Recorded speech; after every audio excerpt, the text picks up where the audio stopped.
DMC to KING. I'ma say this once, I ain't gonna say it again. DMC in the place to be, and the place for you to be is right here with Fred White. Tales from the pen. Yeah, that's it. Hello people, we back. Fred White, Tales from the pen. So I was just looking at the news. And something very, very disturbing came across my line. I want you guys to check this out.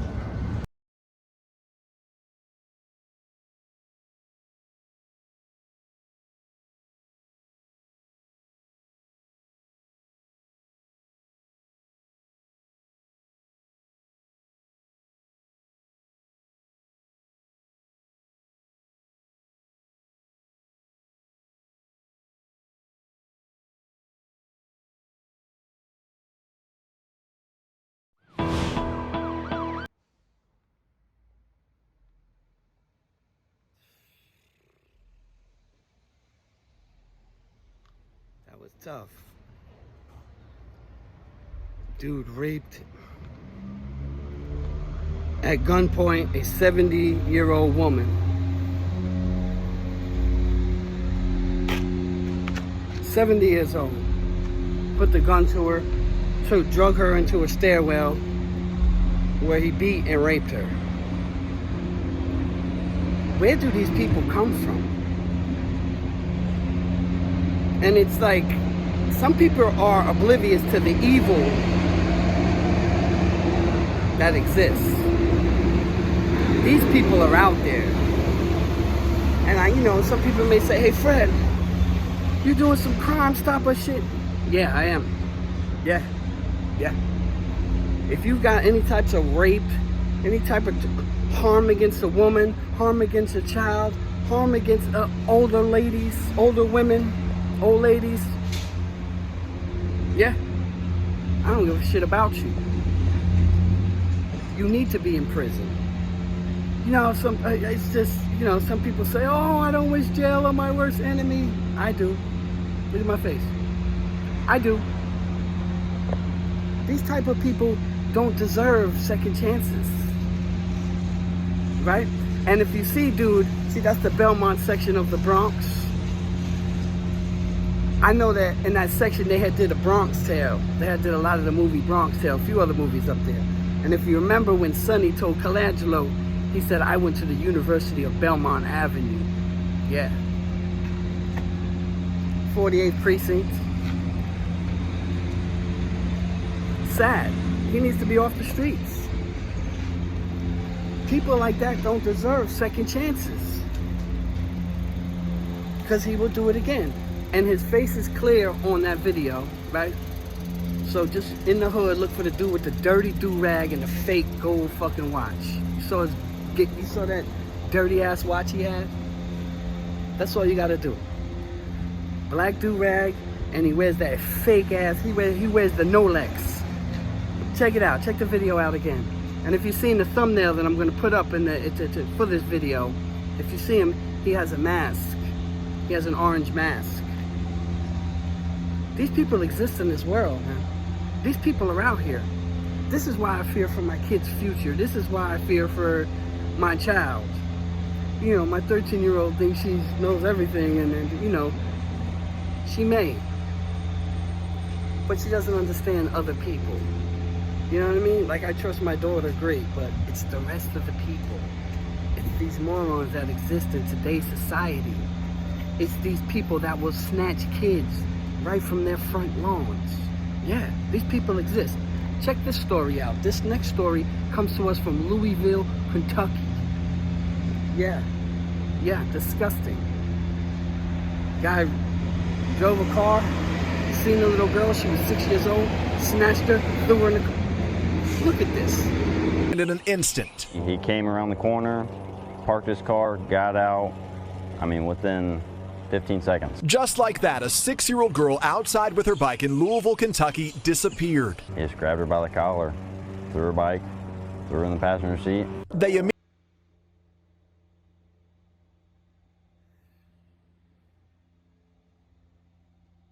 only good thing, there was a good conclusion to this. Check this out. 310, we're 1086, we have her relatives over here. Where? Wow. That was tough to watch. That was tough to watch. You see when the cop opened the door and the little girl said, "I want my daddy"? Even if you're not a parent, that had to hurt your heart. But for those dads, I know, I get it. I'm so glad that they got that clown. They arrested him right away, snatched that little girl, and 10 minutes later, that happened in Louisville. 10 minutes later, they were on his ass. They were on, look at my face.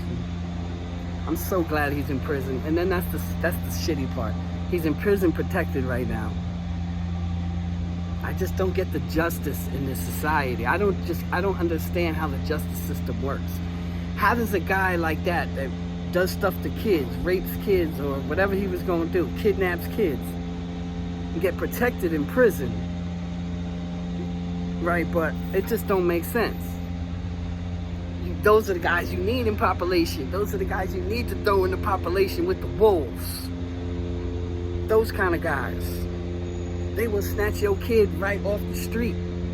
That happened here in New York too. Let me show you this clip.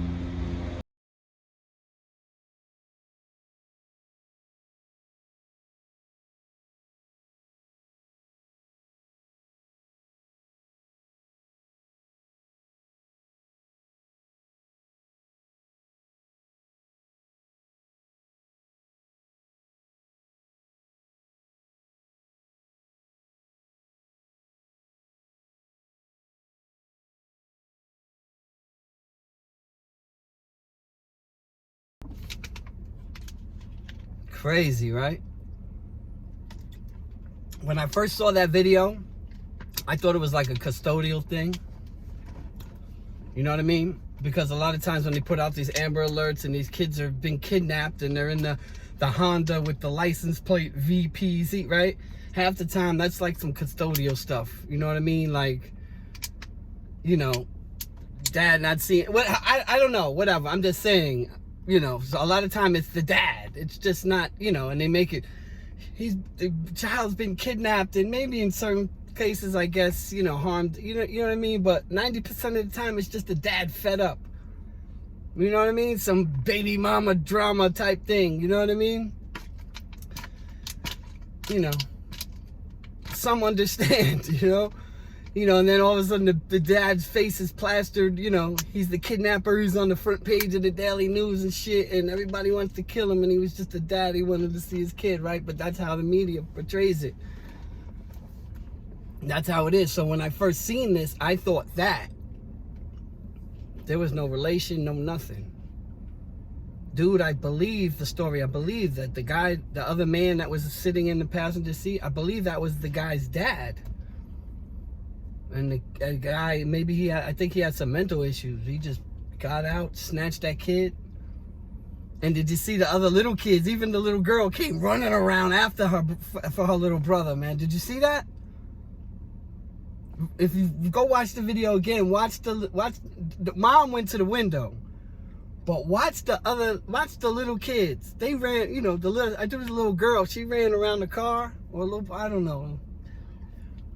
But a sibling ran around the car trying to get the baby, you know what I'm saying? Like, they weren't scared. And shout out to those guys at the end of the video. I mess with those guys. Did you see them come over and they were just like, try to punch the car? Like, it was, you know, they heard, you know, this lady screaming and they came over and salute to those guys. And that's what we need. We need more of those kind of people. We need more of those kind of people willing to, you know, take risks to help others. That's how I look at it. That's how I look at those type situations. You know what I mean? Like, when I jump into those situations, I don't think, like in my mind, all I'm thinking about, I'm trying to help somebody. You know, even in that last video, I was just trying to, you know, that was a school day. And they still do summer school and all of that at that school in my last video. So, you know, I'm not thinking that the guy has a dress on. I'm not thinking about any of that type stuff. I'm just thinking, let me get him out of here. Let him do that screaming, yelling, dumping garbage on himself. Let him do that somewhere else. It had nothing to do with anything else. That was it. That was the purpose. Get him away from that premises, away from those kids. In that area. And that block was filled with kids. On the other side. And they all ran when he was yelling. That's what made me like, what's going on? But shout out to those guys at the end of that video trying to punch the window. Boom, boom, boom, boom, boom. Good job, guys. They caught that kid too. They caught him too. Crazy. But these people are out here. That's why you really, really got to watch your kids. You got to watch your surroundings. You got to watch everything. You got to be observant. You guys know I talk about my paranoid lifestyle, but okay, I know it's semi-paranoid, but I'm very observant. I'm seeing everything. Because you got people like these people. People who want to snatch kids. People who want to rape old ladies in a staircase. We're going to get that guy. That's what we need to do. We need to be broadcasting these type people to you, to my fellow YouTubers who may be watching this. These are the type things that we need to be talking about and come together, some type of coalition or something. And we all broadcast these type people. You know what I'm saying? From different areas. You know, we got Mac out there in Ohio. Let's get some of them predators off the street. Any type of sex crimes, any of that, rapists, those type people, child molesters, I don't got no love for them, and I don't consider that talent. I don't give a shit. Call it what you want. Because in my day in the penitentiary, those kind of guys get dealt with differently. If they got found out. If they got found out, they got dealt with differently. Some of them got burned. Some of their cells got burned with them in it. You understand? So, we ain't got no love for those type dudes, man. We have no love for those kind of guys. So that's what we need to be broadcasting. When they said all this other nonsense and who got beat up on video and who got caught doing, we need to start doing this and just start putting these type faces out there. Get these bozos out of here. It makes me sick. You guys know the motto. Experience is the greatest teacher. Somebody else's experience could be just as valuable if you pay attention and listen. On that note, people, let's get these guys off the streets. Fred White, signing off.